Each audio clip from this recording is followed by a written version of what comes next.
menyesatkan, maunya sih menunjukkan kebaikan, tapi penilaian Allah lain.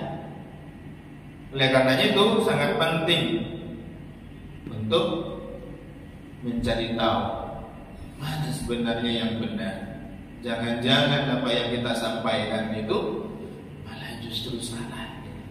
Apa yang kita lakukan ketika ditiru oleh banyak orang, orang lain kemudian meniru, jangan-jangan itu menjadi dosa buat kita. Man da'a ila dhalalatin kana alaihi minal ism mithlu athami man tabi'ahu la yanqusu dzalika min athamihim syai'an. Barang siapa yang mengajak kepada suatu kesesatan, maka dia menanggung dosa seperti dosa-dosa orang yang mengikutinya. Hal itu tidak akan mengurangi dosa-dosa mereka sedikit pun. Jadi kalau ada manusia, ada orang yang mengajak-ngajak kepada kesesatan, keburukan, penentangannya terhadap Allah dan syariatnya, orang itu kemudian mengikuti, orang yang diajak itu kemudian mengikuti, seberapa banyak manusia yang mendapatkan ajakannya, maka orang yang mengajak itu mendapatkan dosa-dosa daripada orang yang mengikutinya. Apakah orang yang mengikutinya tidak berdosa? Dosa juga. Tapi orang yang mengajak ini mendapatkan aliran dosa daripada orang-orang yang banyak yang dia sampaikan itu. Ini adalah larangan atau celaan, ancaman bagi orang-orang yang mengajak kepada dhalal atau kesesatan. Di dalam surah Yasin yang biasa Yasinan, malam Jumatan biasa Yasinan, inna nahnu nuhyil mauta wa naktubu ma qaddamu wa atharahum wa kulla syai'in ahsaynahu fi imamin mubin.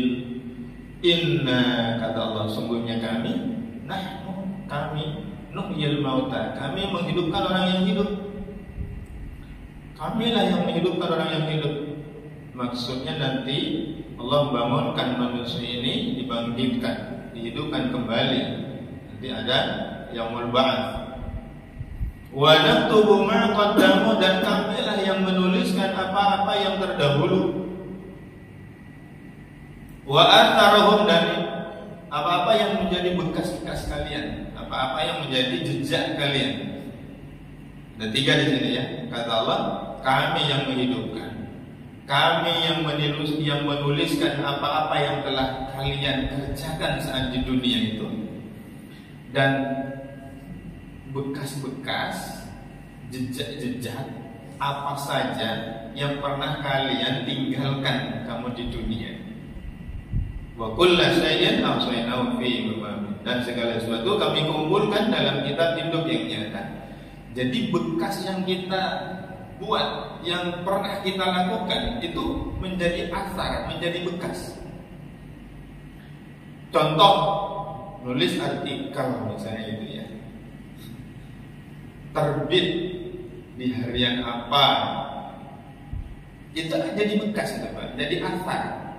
Nulis buku, dicetak, lalu disebar, dibeli oleh orang, berapa kali cetak, itu asar. Kita bikin video, ini jadi asar.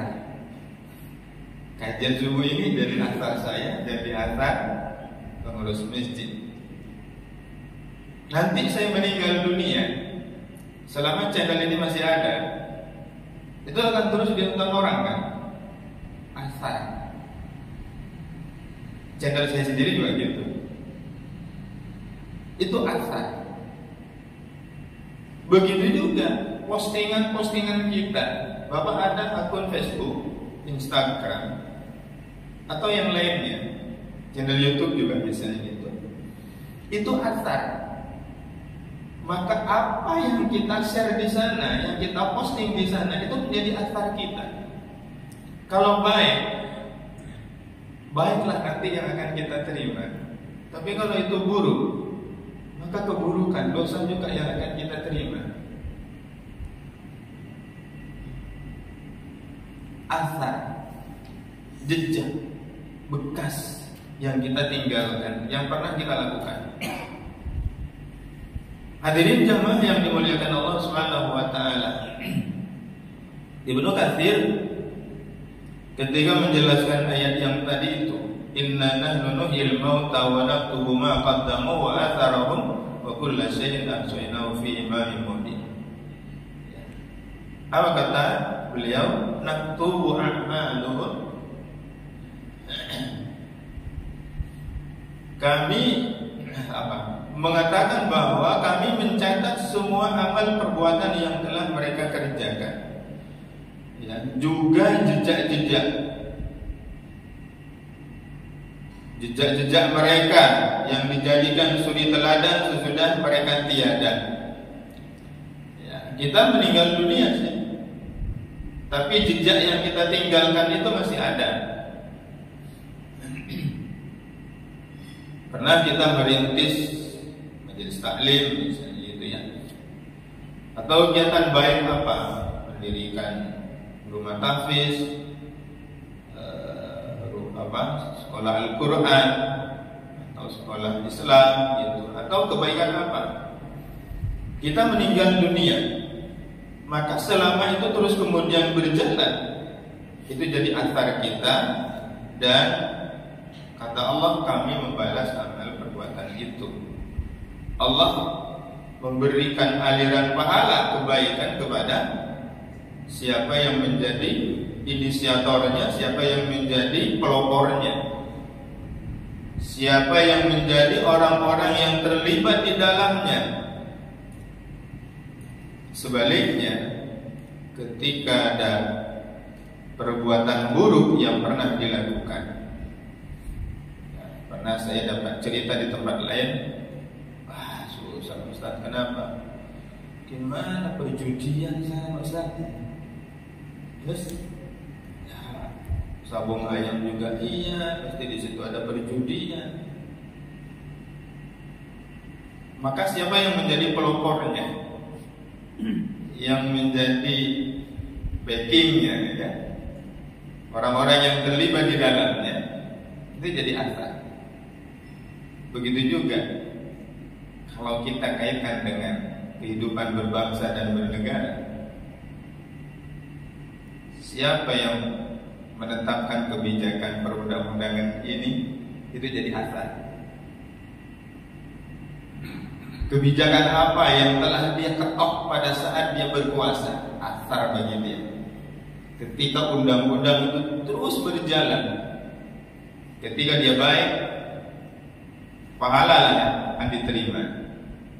Namun manakala kebijakan perundang-undangan, peraturan itu menyengsarakan, zalim, bertentangan dengan syariat Allah, maka keburukan, dosa yang akan diterima. Begitulah konsekuensi daripada jabatan kekuasaan itu. Atau dengan kata lain, apa yang menjadi athar bagi kita itu semuanya akan memberikan konsekuensi. Tidak ada yang lepas, Pak. Tidak ada yang lepas. Ayatnya tadi surat Yasin. Maka kalau kita memberikan petunjuk kebaikan kepada orang, kita akan mendapatkan kebaikannya. Begitu juga ketika kita memberikan contoh yang buruk kepada orang, kita nggak niat sih, nggak niat misalnya memberi contoh yang buruk, tapi orang lain mencontoh, sama saja. Hadirin jamaah yang dimuliakan Allah Subhanahu wa taala. Wa naktubu ma qaddamu ma aslafu minal a'mali shalihat wa thalihah. Kami menuliskan apa-apa yang telah mereka lakukan dari amal soleh dan keji. Wa atharahumul hasanatan, ka ilmin 'allamuhu wa habisin wa qafu. Dan juga kami menulis bekas mereka yang baik seperti ilmu yang mereka ajarkan, rumah yang mereka wakafkan, dan menulis bekas yang buruk juga, wasayyi'at ka isya'ati batilin wa ta'sisi zulmin. Menulis bekas yang buruk seperti menyiarkan kebatilan dan meletakkan dasar kezaliman. Ini memperjelas tafsiran dari surat Yasin tadi. Jamaah yang dimuliakan Allah, ringan tapi berat dosanya. Apa? Maksiat yang dilakukan oleh lidah kita nih, termasuk tentu oleh jari. Ya. Dapat postingan, forward, ya, teruskan. Ya. Set, ya.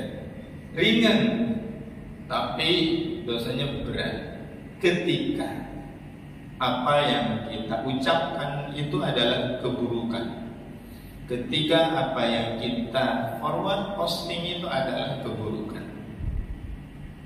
Hanya bermodal ucapan yang berisi propaganda buruk terhadap Islam, propaganda buruk terhadap ajaran Islam, isu-isu miring terhadap syariat Islam, ucapan yang membuat orang lain ragu-ragu terhadap Islam. Banyak orang lain kemudian wanti-wanti anaknya supaya jangan belajar Islam gitu. Membuat orang ragu-ragu untuk menyokong dan memperjuangkan Islam, atau bahkan menghalang-halangi perjuangan penegakan ajaran Islam, atau terbengkalainya penerapan syariat Islam. Kalau ini yang keluar dari seseorang, dari lisan seseorang, maka sudah cukup untuk mengalihkan dosa kepada orang yang mengucapkannya itu, bahkan ketika orang tersebut sudah meninggal dunia sekalipun. Susah. Gimana coba? Dia sudah meninggal dunia. Berapa orang yang sudah mendengar ucapan kita? Berapa orang yang sudah membaca postingan kita, Twitter atau di Facebook misalnya? Isinya ini membuat orang lain ragu dengan Islam, membuat orang lain takut untuk mempelajari Islam. Sudah meninggal dunia yang posting, tapi postingan masih ada kan, belum dihapus kan? Selama akunnya itu belum dihapus kan masih terus ada, akan dibaca oleh orang. Gimana caranya? Maka kata Imam Ghazali, tuba liman idza matat mahu dzunub. Berbahagialah, beruntunglah orang yang apabila mati pula dosanya. Orang itu meninggal dunia, dosanya putus. Kata Imam Ghazali, beruntung, bahagia.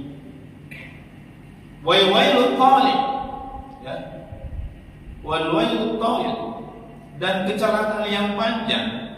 Liman idza mata, manakala orang itu mati, wa taqawnu, dosanya kekal. Setahun, 10 tahun, 100 tahun, 300 tahun, bahkan lebih daripada itu. Kenapa? Asar tadi yang dia tinggalkan terus berjalan di tengah-tengah masyarakat. Kebijakan-kebijakannya terus di tengah-tengah masyarakat. Dia sudah mati. Naudzubillah min dzalik. Nah, hadirin jamaah yang dimuliakan Allah, maka ini menjadi muhasabah bagi kita pasca Ramadan. Apa yang harus kita lakukan sebagai bentuk hasil ketakwaan? Ending Ramadan itu kan alaqun tattaqun. Maka tentu ketakwaan di sini adalah tidak hanya ketakwaan personal, tapi ketakwaan berjamaah. Bagaimana kita berusaha untuk menebarkan huda, ya, menebarkan petunjuk kepada manusia untuk tidak terjerumus pada hal-hal yang akan membuat orang lain itu ragu dengan Islam. Justru kita akan menyampaikan Islam kepada seluruh manusia bahwa Islam itu adalah rahmatan lil alamin. Hadirin jamaah yang dimuliakan Allah Subhanahu wa taala. Para penyuruh kesesatan memikul dosanya dan dosa orang-orang yang disesatkan. Ini disebutkan di dalam surah Al-Ankabut. Ya, dan mereka benar-benar akan memikul dosa-dosa mereka sendiri dan dosa-dosa yang lain bersama dosa mereka dan dosa hari kiamat, yaitu pada hari kiamat. Mereka pasti akan ditanya tentang kebohongan yang selalu mereka ada-adakan. Nah, hadirin jamaah yang dimuliakan Allah Subhanahu wa taala, ya, ini dalil nas Al-Qur'an maupun hadis-hadis berikut ini sebagai penguat dari apa yang saya sampaikan sebelumnya.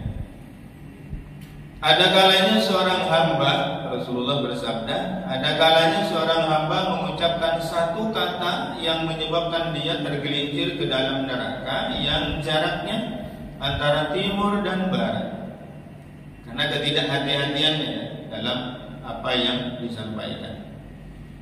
Ya, agak sedih sih. Belakangan ini orang, ya, kadang di media sosial mudah banget menyampaikan ujaran-ujaran gitu ya, atau menyampaikan kata-kata yang menurut agama itu ya, bertentangan dengan agama gitu ya, bertentangan dengan syariat Allah Subhanahu wa taala. Takutlah dengan berita hadis ini. Satu kata saja bisa menyebabkan tergelincir ke dalam neraka, kata Rasulullah, ketika kita tidak hati-hati.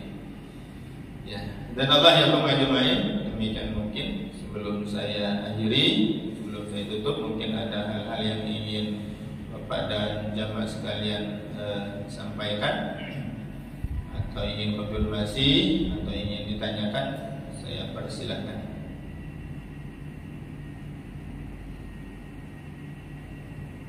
Ada? Tidak ada. Tumben sepi. Kanan, depan, kiri. Baik. Ya, silakan. Dosa besar. Dan dosanya seperti apa? Mensucikannya. Taubatnya seperti apa? Taubat seperti apa? Bagaimana mensucikannya? Bagaimana bertaubatnya gitu ya? Ketika dosanya dosa yang berat. Ini temanya kan menyesatkan orang lain. Oh, menyesatkan orang lain. Kalau masih hidup, misalnya nih, pernah kita menyampaikan sesuatu kepada orang lain dan ternyata sesuatu itu salah. Kita sadar. Maka caranya adalah kita klarifikasi kepada orang-orang itu. Kita datang. Berarti misalnya saya datang ke sini.